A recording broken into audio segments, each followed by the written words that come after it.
उनसे निवेदन है कि माननीय प्रधानमंत्री जी से बात करें। अरविंद जी नमस्ते। मैं अरविंद कुमार पूर्वा देवरिया जिला हरदोई उत्तर प्रदेश से बोल रहा हूँ। मेरे पास 3 एकड़ जमीन है, उसमें मैं खेती करता हूँ, गन्ना, सरसों, गेहूँ।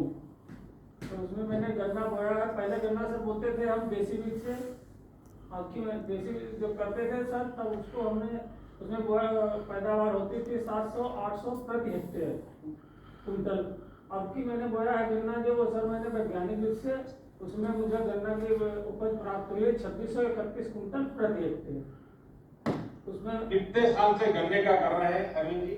गन्ने सर कर रहे हैं, करीब हो गया 7-8 साल हो गया हमको लगातार करते हुए।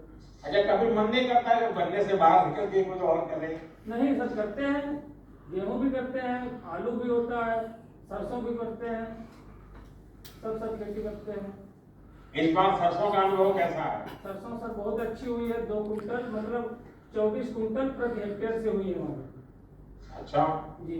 और इस बार तो दाम भी सरसों के अच्छे मिले हैं कहते हैं। सरसों सर बहुत अच्छे दाम मिले हैं सर। अच्छा अच्छा अरविंद जी, आप जिस मिल को गन्ना बेचते हैं,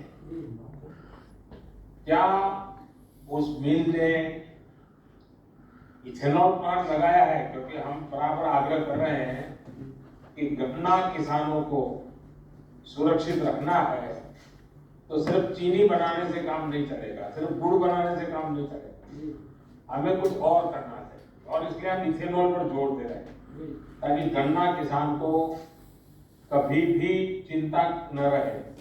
वरना क्या होता है, चीनी ज्यादा हो जाती है तो गन्ना किसान को तकलीफ हो जाती है क्योंकि मार्केट गिर जाता है। चीनी कम होता है क्योंकि गन्ना कम हुआ तो किसान को तकलीफ हो जाती है, और इसलिए हम इथेनॉल पर जोर दे रहे हैं। तो आपके यहाँ जो गन्ना जहाँ आप देते हैं वहाँ इथेनॉल का कुछ हो रहा है? क्योंकि आपके पीछे तो बढ़िया सारे चित्र दिख रहे हैं। जी जी, इथेनॉल प्लांट सर लगा है यहाँ हरियाणा चीनी मिल। तो इससे हमको लाभ सर ये मिला है, जो इथेनॉल जो बिकता है सरकार खरीद लेती है, उससे पेमेंट जल्दी होता है मिल वालों को, मिल वाले हमको पेमेंट कर देते हैं। उससे हमको बहुत लाभ है सर, अपना टाइम से तो पेमेंट मिल जाता है, तो हर चीज टाइम से कर लेते हैं। और उससे ये पेट्रोल मिला के जैसे डाला जाता है तो उससे पर्यावरण भी शुद्ध रहता है। जब पहले इथेनॉल का प्लांट नहीं था जी, और सिर्फ आप गन्ना ले जाते थे और वो जब चीनी बनकर के बेचते थे पैसे देते थे, अब क्या बदलाव आया? अब सर बदलाव यही है, जो पहले चीनी खाली बनती थी तो उसमें पेमेंट चीनी बिकती थी, ज्यादा बन जाती तो डाउन रहती थी मतलब रेट, तो उससे पेमेंट हम लोगों का लेट होता था।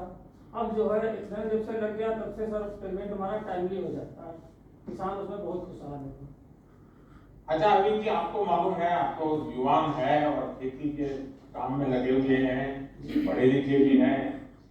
इन दिनों पूरी दुनिया में जैविक खाद और ऑर्गेनिक फार्मिंग, ये केमिकल फर्टिलाइजर दवाइयों से मुक्त, उसका बड़ा जोर बढ़ रहा है, लोग उसी को खाना चाहते हैं। तो आप उस दिशा में कभी सोचे हैं?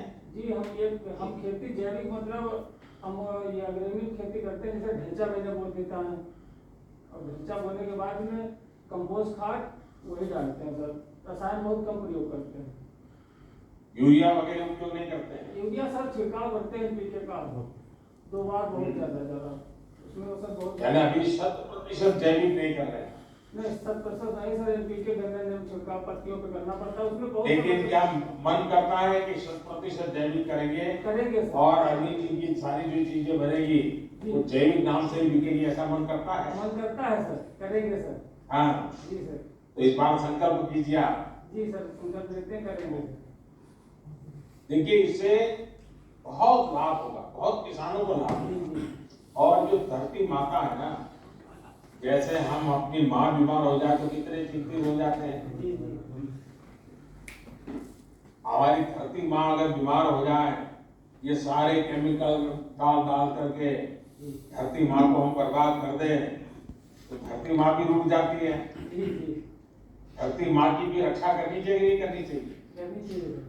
तो ये भी हमारी माँ है, और उस माँ को हम परेशान करें वो तो कितना उचित होगा। तो आप भी किसानों को बताइए, मुझे बहुत अच्छा लगा आपसे बात कर करके, और आप जैसे नौजवान और वो भी नए नए प्रयोग भी कर रहे हैं और पर्यावरण का भी ध्यान रखते हैं। मेरी आपको, आपके परिवार को बहुत बहुत शुभकामनाएं हैं।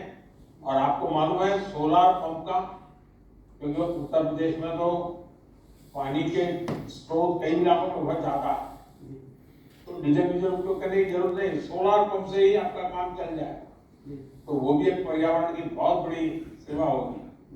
बंजर जमीन में भी हम पानी पहुंचा करके बिना खर्च अच्छी व्यवस्थाएं खड़ी कर सकते हैं। प्रवीण जी, मेरी बहुत शुभकामनाएं आपको, धन्यवाद जी।